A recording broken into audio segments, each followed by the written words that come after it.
नादिया खटक साहिबा की जमानत लगी हुई थी इस्लामाबाद रावलपिंडी इंसदादी दहशतगर्दी अदालत में, क्या कुछ हुआ अदालत में बताइएगा। जी, आज जो अटक का FIR नंबर है 896 और 897, इसमें मैडम की हमने प्री रेस्ट बेल लगाई है, जिसकी जो अगली तारीख हुई है वो 13 तारीख है, 13 जनवरी। उसी दिन बुशरा बीबी के भी केसेस हैं और मैडम नादिया खटक को भी जो है वो इस केस में जो है वो मुलविस कर दिया गया है।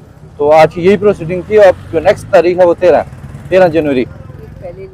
अच्छा, नेक्स्ट 13 जनवरी आज जी, क्या जमानत हो गई है? जी बिल्कुल, इंटरम होती है हमारी, प्री रेस्ट इंटरम हुई है। कंफर्मेशन पे जो आर्गूमेंट्स होने हैं और मैडम का जो बयान तफ्तीशी के पास मैडम ने रिकॉर्ड करवा दिया अपना, अब जो कंफर्मेशन पे बहस होनी है वो 13 तारीख को होगी। इस केस का जरा अहवाल बताइएगा, बैकग्राउंड क्या है इस केस का? इसमें बेसिकली जो दफात लगाए गए हैं वो ATC कोर्ट, हमारा जो एंटी टेररिज्म एक्ट है उस हवाले से लगाए गए हैं, जलाओ गिराओ रियासत से बगावत के लगाए गए हैं। इसके अलावा जो है वो मैडम पे लगाया गया है कि मैडम ने जो है कोई टीयर गैसेस जो हैं वहाँ से उठाई हैं और इस तरह की जो चीज़ें, इस तरह के एलिगेशन जो हैं वो लगाए गए हैं।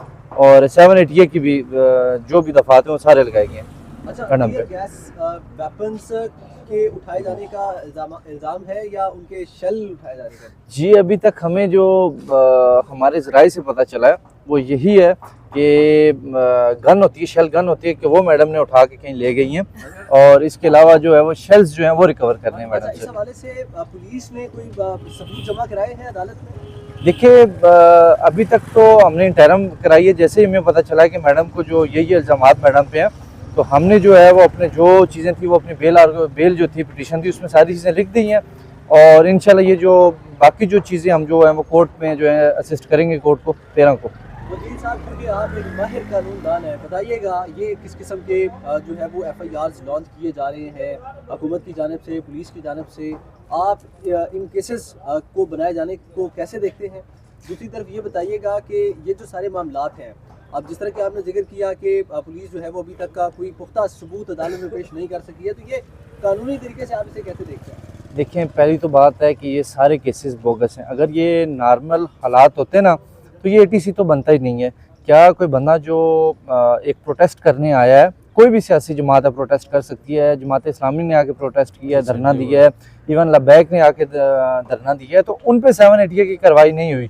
तो ये सिर्फ जो है वो मैडम ने जो है वो एक पीसफुल रैली थी, पीसफुल तरीके से आए हैं और ये जिस जगह की FIR दी गई है उस जगह पे मैडम थी भी नहीं और उन्होंने ये चीज़ें सारी लगा दी है। मेरे ख्याल में जो इनको सियासी इंतकाम का निशाना बनाया जा रहा है। साहब, आप कुछ कहेंगे? बहुत शुक्रिया। जिस तरह मैडम साहब के ऊपर इन्होंने गन छीनने और पता नहीं क्या क्या के इल्ज़ाम लगाए, इसी तरह हमारे भी बहुत सारे साथी हैं जिनके ऊपर भी दहशत गर्दी की दफातें लगाई कि बलूचिस्तान से पता नहीं ये टैंक लेके वफाक के ऊपर चढ़ दौड़े हैं, तो इन्होंने क्या कुछ किया है। हालांकि बलूचिस्तान से बहुत कम लोग हैं जो वफाक की सियासत पे बिलीव करते हैं। उनमें से जो चंद उम्मीदें हैं वही इमरान खान की है और इमरान खान के हवाले से और इमरान खान के लिए लोग आए थे, लेकिन उन्होंने उन लोगों को वेलकम करने की बजाय उनके ऊपर सीधी स्ट्रेट फायरिंग की है। हमें लाशें दी हैं, हमें ज़ख्मी दिए हैं और साथ साथ हमें दहशत गर्दी के पर्चे दिए हैं। वो भुगत रहे हैं। इंशाल्लाह हमें आला अदलिया से उम्मीद है अगर आज नहीं तो कल इंसाफ मिलेगा, हमारे साथी बाहर आएंगे। बहरहाल ये रियासत के लिए बेहतर नहीं है। रियासत के जो अलाकार हैं उनको सोचना चाहिए कि भी ये पीसफुल जो प्रोटेस्टर हैं या पीसफुल लोग हैं जो सियासी हवाले से जिदोजहद करते हैं, तो ये मुल्क के लिए भी और पाकिस्तान के लिए भी, ख़ुसूसन बलूचिस्तान से जो चल के आए हैं, ये अगर उनको आप दहशतगर्द डिक्लेयर करेंगे तो रियासत इस चीज़ को बर्दाश्त नहीं कर पाएगी।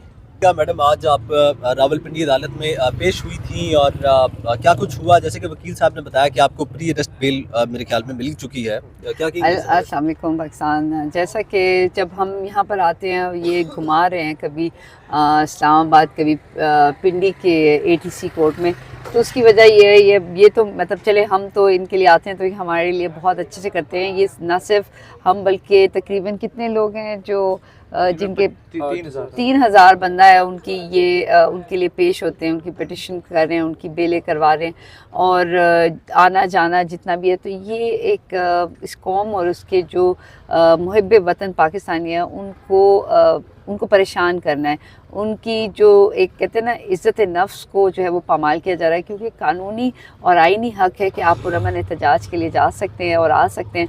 और जब हम करते हैं कि हम ایک رہنما ہیں اور ہم خان کے شانہ بشانہ اپنے لوگوں پاکستانیوں کے لیے خدمت کرنے کا وقت جو ہے وہ ہم اپنے ان مقدمات میں جو ہے وہ مصروف ہیں، تو یہ ویسٹ آف ٹائم ہے. اور دوسرا یہ کہ یہ ہر ایک کے جو وقت جو کہ ملک کی ترقی کے لیے ہونا چاہیے، وہ الٹا جو ہے ہم اپنے آپ کو اس بات پہ ثبوت دے رہے ہیں کہ ہم پاکستان سے پیار کرتے ہیں، ہم آئین اور قانون سے پیار کرتے ہیں، اور آئین اور قانون کے جو رکھوالے ہیں وہ کہہ رہے ہیں نہیں آپ دہشت گرد ہیں. تو میں تو پاکستانی ہوں اور محب وطن ہوں، آپ کیسے کہہ سکتے ہیں؟ اچھا، مذاکرات کی بھی باتیں چل رہی ہیں، جیسے یہ مذاکرات چل رہے ہیں نا، تو یہ ہمارے مذاکرات آج کل دہشت گردی کی عدالتوں میں چل رہے ہیں. اس کو ختم کریں. اور جو مذاکرات کی بلکہ کل ایک اورل ڈسکشن ہوئی ہے اور ابھی خان صاحب سے دوبارہ ملاقات ہوگی. آپ کو پتہ ہے آپ نے کیا کیا ہے اور آپ کو پتہ ہے کہ آپ کو کیا کرنا ہے. سو اس سال کے شروع میں آپ سمجھ جائیں، آپ سیکھ جائیں کہ جو مرضی ہے عمران خان نے آنا ہے، ان کو آپ نہیں روک سکتے، نہ قانوناً روک سکتے ہیں، نہ آئین کے طور پہ آپ ان کو روک سکتے ہیں، نہ عوام کی محبت سے ان کو روک سکتے ہیں، اور نہ ہی ان کا جو ایک سب سے بڑی پارٹی کے جو لیڈر ہیں آپ ان کو بغیر کسی وجہ کے اور لا قانونیت نہیں ہے. اور آپ کو معلوم ہے کہ اب صرف پاکستان کی سطح پہ نہیں، بین الاقوامی سطح پر بھی اس چیز پہ ان پہ زور دیا جا رہا ہے. وہ رستہ جو ہے نا وہ ڈھونڈ رہے ہیں. تو آپ کہتے ہیں نا پی ٹی آئی جو ہے نا وہ ایسی گلی میں چلی گئی ہے کہ واپسی کا رستہ نہیں ہے. اب حکومت ایسی گلی میں جو ہے نا چلی گئی ہے کہ اب اس کے پاس واپسی کا رستہ جو ہے نا وہ نشتہ یعنی نہیں ہے. تو آپ سمجھیں خان کو باہر آنا ہے. خان تو کہتے ہیں میرے کارکنان آئیں، اور ہم کہتے ہیں کہ عمران خان کو باہر آنا ہے پہلے، اور پھر آپ پریشان نہ ہو، خان کسی سے کوئی بدلہ نہیں لیتے. اچھا، ویسے جو مذاکرات کی لہر دوڑ رہی ہے، اس سے لگتا ہے کہ خان باہر آ رہا ہے؟ 2025 میں آ جائے گا خان باہر؟ لہریں دوڑ رہی ہیں اور خان نے تو باہر آنا ہی آنا ہے. میں نے تو کہا تھا کہ 2-3 دفعہ بالکل ایسے مواقع تھے کہ جس میں بالکل خان کو باہر آنا تھا لیکن نہیں آ سکے.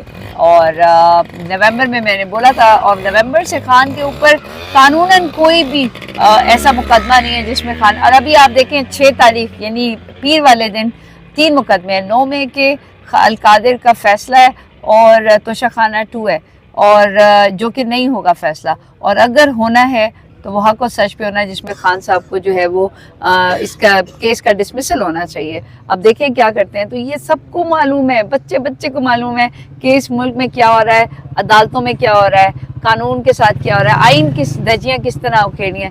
اتنی پارٹیاں ملی ہوئی ہیں، سب حکومت کر رہی ہیں، اور حالات دیکھیں کیا ہو رہے ہیں. مطلب کون ہے جو نہیں ہے؟ نواز شریف ہے، شہباز شریف ہے، مریم نواز ہے، زرداری ہے، بلاول ہے، اور مولانا فضل الرحمان ہے. کوئی پارٹی کا آپ جو لیڈر وہ کر لیں، چاہے وہ کوئی بھی ہے وہ ہے، لیکن پھر بھی حالات پاکستان کے چلیں. 2025 عمران خان کا باہر آنا ہے. اب ہر سیکنڈ اور ہر منٹ آپ پہ بھاری ہے. بہت شکریہ.